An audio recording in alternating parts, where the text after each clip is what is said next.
यह एक ऐसी दुनिया है जहाँ पैसों की कोई वैल्यू नहीं, यहाँ टाइम ही सब कुछ है। यहाँ अगर आपको कोई चीज खरीदनी है तो आपको उस चीज के बदले अपनी जिंदगी का कुछ टाइम देना पड़ेगा, तब जाकर आप उस चीज को खरीद पाएंगे। लेकिन इस दुनिया में एक अच्छी जिंदगी गुजारने के लिए आपके पास टाइम का होना भी जरूरी है, क्योंकि यहाँ जब किसी इंसान की एज 25 साल तक पहुंच जाती है तो उस इंसान के हाथ पर 1 साल का टाइम स्टार्ट हो जाता है। जिस पल काउंटडाउन 0 हुआ उसी पल वह इंसान खत्म। अमीरों के पास इतना टाइम था कि वह 1000 साल की जिंदगी भी जी सकते थे। अमीरों ने खुद के लिए एक अलग दुनिया बना ली थी जहां वो लोग एक सुकून भरी जिंदगी गुजार रहे थे, लेकिन वहीं दूसरी तरफ गेटो सिटी में रहने वाले गरीब लोग दिन रात मेहनत करके खुद के लिए टाइम कमाते थे, नहीं तो उनकी जिंदगी खत्म हो जाएगी। इन्हीं गरीबों की बस्ती में विल नाम का एक लड़का रहता था जिसकी घड़ी में सिर्फ 23 घंटे ही बचे थे। विल अपनी मॉम के साथ रहता था। अब क्योंकि 25 साल के बाद उम्र रुक जाती है, इसीलिए उसकी माँ 50 साल की होकर भी बहुत जवान दिख रही थी। आज विल की माँ का 50वां जन्मदिन था। विल अपनी मॉम का बर्थडे सेलिब्रेट करने के लिए पिछली रात ओवर टाइम करके एक शैंपेन की बोतल लाया था। यह देखकर विल की मॉम बहुत खुश हो जाती है और वो विल से कहती है कि मैं अपने पोतों को देखना चाहती हूँ, तुम किसी लड़की को डेट क्यों नहीं करते? जिस पर विल जवाब देता है कि इन सब चीजों के लिए टाइम किसके पास है। विल की मॉम ने उससे कहा कि इलेक्ट्रिसिटी बिल और बैंक से लिया हुआ लोन कल की डेट तक मुझे क्लियर करना होगा, नहीं तो हमें फाइन पड़ सकता है। इसीलिए अब मैं जा रही हूँ और कल रात तक सभी बिल्स और बैंक के लोन्स जमा करवा कर वापस आऊंगी। उसने कहा कि मेरे पास सिर्फ 3 दिन का टाइम है। इलेक्ट्रिसिटी बिल और बैंक का लोन चुकाने में मेरे पास लगभग सारा टाइम खर्च हो जाएगा, इसीलिए कल शाम को तुम जरूर बस स्टॉप पर मेरा इंतजार करना, ताकि मेरा सारा टाइम खत्म होने से पहले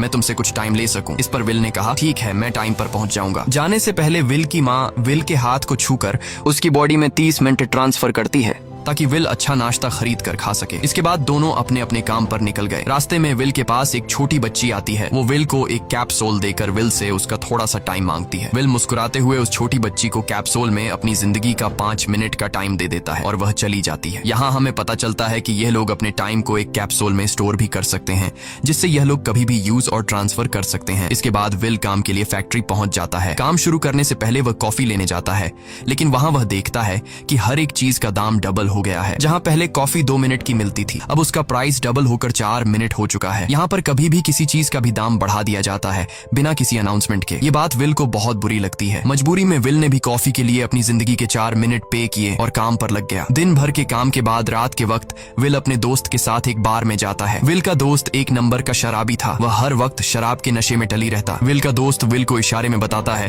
कि वह आदमी सबको फ्री में दारू पिला रहा है और उसके पास बहुत ज्यादा टाइम है। ये सुनकर विल ने जब उस आदमी की तरफ देखा तो उसे चारों तरफ से लड़कियों ने घेरा हुआ था। विल की जब उस आदमी की घड़ी पर नजर गई तो उस आदमी के पास 116 साल का टाइम था। यह देखकर विल समझ जाता है कि यह आदमी ग्रीनिच सिटी से है, क्योंकि गेटो सिटी में लोगों के पास ज्यादा से ज्यादा 2 दिन का टाइम होता है। विल उस आदमी के पास आया और उसे वार्न करने लगा कि यहाँ पर तुम्हें नहीं होना चाहिए था। यहाँ चोरों का खतरा है, ये लोग तुम्हें मारकर तुम्हारा टाइम चुरा लेंगे, इसलिए जल्दी से यहाँ से निकल जाओ। लेकिन वो आदमी विल की बातों को सीरियस नहीं लेता और उसे इग्नोर करके ड्रिंक करने लग जाता है। तभी उस बार में फोर्टिस नाम का एक गैंगस्टर अपने ग्रुप के साथ आया, जिसे देखकर सारे लोग बाहर निकल भागे। दरअसल यह शहर के सबसे बड़े गुंडे हैं जो लोगों से जबरदस्ती टाइम चुराते हैं। विल का दोस्त विल को पकड़कर ले जाने लगा, लेकिन विल ने जाने से इनकार कर दिया और वहां एक कोने में छिपकर सब कुछ देखने लगा। फोर्टिस उस अमीर आदमी से उसका सारा टाइम लूटने आया था। फोर्टिस उस अमीर आदमी को चैलेंज करता है कि चलो पंजा लड़ाते हैं और जो हारेगा वह अपना सारा टाइम जीतने वाले को दे देगा। ये टाइम फाइट आर्म रेसलिंग की तरह थी, जिसमें 2 लोगों को एक दूसरे की कलाई पकड़नी होती थी। जिस भी इंसान की कलाई नीचे होती थी उसका टाइम घटने लगता था और वो टाइम उस आदमी के हाथ में ट्रांसफर होने लगता था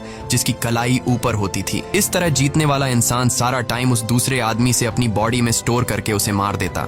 फोर्टिस उस आदमी से कहता है क्या तुम इसके लिए तैयार हो? इस पर उस अमीर आदमी ने कहा कि मैंने बहुत ज्यादा ड्रिंक की हुई है, इसलिए मुझे कुछ टाइम चाहिए, उसके बाद मैं तुम्हारे चैलेंज के लिए तैयार हूँ। फोर्टिस कहता है कि ठीक है, ये तुम्हारी आखिरी ख्वाहिश है, जाओ मैं तुम्हें तैयार होने के लिए कुछ मिनट देता हूँ। फोर्टिस उसके साथ अपना एक आदमी भी भेज देता है ताकि यह भाग न सके। वो अमीर आदमी बाथरूम में आकर बहुत ज्यादा उल्टियां करने लग जाता है, क्योंकि उसे काफी चढ़ गई थी। इसलिए अगर वो इस हालत में फोर्टिस से पंजा लड़ता तो इस अमीर आदमी का हारना कंफर्म था। तभी विल वहां पर आ जाता है। वो फोर्टिस के आदमी को मारकर उस अमीर आदमी को अपने साथ उस जगह से बाहर निकाल लेता है और उसे फोर्टिस से बचाकर एक सेफ जगह पे ले आया। विल ने उस अमीर आदमी से कहा कि मैंने तुमसे कहा भी कि तुम्हारी जान को खतरा है, तुम जानबूझकर अपना टाइम क्यों बर्बाद कर रहे हो? वो आदमी विल को अपना नाम हेनरी बताता है और वो विल से पूछता है कि तुम्हारी उम्र कितनी है? विल ने बताया 28 साल। हेनरी ने कहा मेरी उम्र 105 साल है और अब मैं जिंदगी से थक चुका हूँ। मैंने अपनी लाइफ में हर एक चीज का मजा लिया है और अब मुझे इस जिंदगी की जरूरत नहीं है, मैं जीना नहीं चाहता। ये सुनकर विल ने हैरानी से पूछा आखिर तुम कहना क्या चाहते हो? इस पर हेनरी ने कहा, लगता है तुम अब तक हकीकत से अनजान हो। क्या तुमने कभी सोचा है कि इस दुनिया में अलग अलग टाइम जोन्स क्यों बनाए गए हैं? आखिर क्यों तुम्हारे टाइम जोन गेटो में किसी भी वक्त चीजों के दाम और टैक्स बढ़ा दिए जाते हैं? दरअसल महंगाई जानबूझकर बढ़ा दी जाती है ताकि गरीब लोग मरते रहें और उनकी मौत का फायदा ग्रीनविच टाइम जोन के अमीर लोगों को होता रहे। असल में ये सारा सिस्टम उन्हीं का बनाया हुआ है। जरा सोचो, वहाँ ग्रीनविच टाइम जोन में लोगों के पास जीने के लिए हजारों साल हैं, लेकिन यहाँ गेटो में तुम लोग हर रोज जीने के लिए मेहनत मजदूरी करते हो। ऐसा इसलिए है क्योंकि उन्होंने तुम्हें यह करने के लिए मजबूर किया है। वो लोग तुम लोगों को ज्यादा टाइम देना ही नहीं चाहते ताकि तुम लोग मजबूरी में उनके लिए काम करते रहो। वो लोग महंगाई बढ़ाकर तुम्हें ज्यादा से ज्यादा टाइम खर्च करने पर मजबूर करते हैं ताकि तुम्हारे टाइम से वो हमेशा की जिंदगी जी सकें। उन्होंने अपनी जिंदगी का हर एक दिन गरीबों की मौत से इकट्ठा किया है और मैं ऐसी जिंदगी बिल्कुल भी नहीं जीना चाहता जो किसी गरीब मजबूर इंसान की मौत से मिली हो। ये सब सुनकर विल समझ गया कि हेनरी बहुत ही नेक दिल इंसान है। हेनरी ने विल से आगे पूछा, अगर तुम्हारे पास मेरे जितना टाइम होता तो तुम क्या करते? विल ने मुस्कुराकर कहा कि सबसे पहले मैं बार बार टाइम को देखना छोड़ देता, क्योंकि उस वक्त भी विल के पास सिर्फ 18 घंटे होते हैं। वो सोने से पहले, सोने के बाद, खाना खाते टाइम हर वक्त अपनी घड़ी देखता रहता है, क्योंकि मुझे डर लगता है कि कहीं मेरा टाइम खत्म न हो जाए और मैं मर न जाऊं। विल कहता है कि मेरी मॉम घर संभालने के लिए बहुत ज्यादा मेहनत करती है। अगर मेरे पास तुम्हारी तरह इतना ज्यादा टाइम होता तो मैं अपनी मॉम के लिए ग्रीनविच सिटी में एक अच्छा घर खरीदता और हम दोनों वहाँ पर खुशी से जिंदगी गुजारते। इसके बाद विल ने हेनरी से कहा, आज रात हमें यहीं रुकना होगा, सुबह तक खतरा टल जाएगा, तब तुम वापस अपने घर लौट जाना। इसके बाद ये दोनों सो जाते हैं। सुबह उठकर हेनरी देखता है कि विल अभी भी सो रहा है। वो विल के पास आता है और उसके पास जितना भी टाइम होता है वो सारा का सारा विल को ट्रांसफर कर देता है और अपने पास कुछ ही मिनट बचाकर एक ब्रिज के ऊपर जाकर बैठ जाता है। विल जब नींद से जागा तो उसने देखा कि हेनरी वहां से जा चुका है। तभी हमेशा की तरह नींद से जागने के बाद विल ने अपनी घड़ी में नजर डाली। विल की घड़ी में 116 साल ऐड हो चुके थे। यह देखकर उसकी आंखें खुली की खुली रह गईं। उसे लगा कि वो अभी भी नींद में है और सपना देख रहा है। इसी दौरान विल की नजर विंडो पर पड़ी जिस पर लिखा था, मेरा टाइम बर्बाद मत करना। वो समझ जाता है कि हेनरी ने मुझे अपना सारा समय दे दिया है। तभी विल ने हेनरी को दूर एक ब्रिज के किनारे पर बैठे देखा। विल जल्दी से हेनरी की तरफ भागा, लेकिन अब बहुत देर हो चुकी थी क्योंकि हेनरी के पास अब बस कुछ ही सेकंड्स बचे थे और थोड़ी देर बाद वो एक झटके से मरकर ब्रिज से नीचे पानी में गिर गया। विल को हेनरी की मौत का बहुत ज्यादा दुख होता है। अब विल के पास 116 साल की जिंदगी थी और वो समझ जाता है कि अगर मैं यहाँ पर रहा तो लोग समझेंगे कि हेनरी को इसी ने मारा है। विल जल्दी से अपने दोस्त के पास जाता है। विल का दोस्त विल के हाथ में इतना सारा टाइम देखकर शॉक रह जाता है, जिसके बाद विल ने अपने दोस्त को दोस्ती की खातिर 10 साल का टाइम दिया। ये देखकर विल का दोस्त उसका दिल से शुक्रिया अदा करता है। विल कहता है कि यहाँ रहना मेरे लिए अब ठीक नहीं, क्योंकि इतने ज्यादा टाइम को देखते हुए मेरा टाइम छीनने के लिए कोई भी मुझे मार सकता है। अब मैं अपनी माँ के लिए ग्रीनविच सिटी में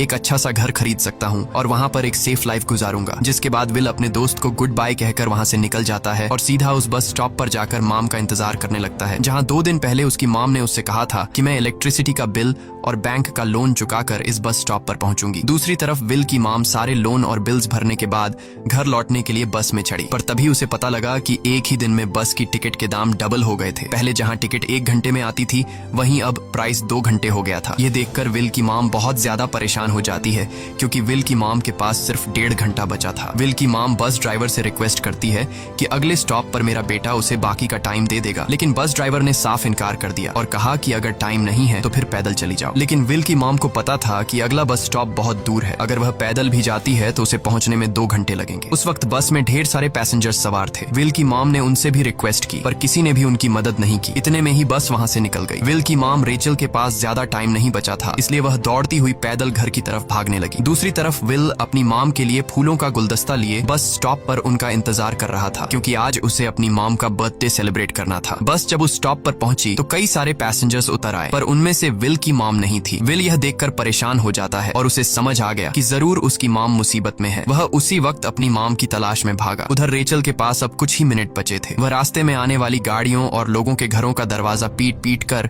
उनसे थोड़ा समय उधार मांग रही थी, लेकिन कोई भी उसकी मदद करने को तैयार नहीं था। इधर विल जब कुछ दूर गया तो उसे उसकी मॉम दौड़ती हुई नजर आ गई। अपनी मॉम को भागते हुए देख विल समझ गया कि उनके पास ज्यादा टाइम नहीं है। वह अपना हाथ आगे करके तेजी से उनकी तरफ दौड़ने लगा। उधर रेचल के पास अब सिर्फ 10 सेकंड्स ही रह गए थे। वह भी पूरी तेजी से विल की ओर भाग रही थी, लेकिन जैसे ही रेचल अपने बेटे विल के पास पहुंची, उसका टाइम खत्म हो जाता है और वह मर जाती है। यह देखकर विल को बहुत दुख होता है, क्योंकि उसने अपनी माम के लिए क्या कुछ नहीं सोचा था। वह चीख चीख कर रोने लगा। अगली सुबह तक हेनरी की डेड बॉडी टाइम कीपर्स को मिल चुकी थी। ये टाइम कीपर्स वहां पर इन्वेस्टिगेशन करते हैं। आज की दुनिया में टाइम कीपर्स होते थे जो पुलिस की तरह थे। इन टाइम कीपर्स का काम भी क्राइम को रोकना होता है। टाइम कीपर्स के ऑफिसर रेमंड ने उस जगह में अच्छी तरह से जांच की, लेकिन उसे कोई भी क्लू नहीं मिला। तभी रेमंड की नजर उस ब्रिज के पास लगे सीसीटीवी कैमरा की तरफ गई। वह सीसीटीवी फुटेज चेक करने सीसीटीवी रूम के लिए निकल पड़ा। दूसरी तरफ विल समझ चुका था कि उसकी मॉम की मौत के लिए ग्रीनिच में रहने वाले अमीर लोग ही जिम्मेदार हैं, जिन्होंने गेटो शहर के लोगों को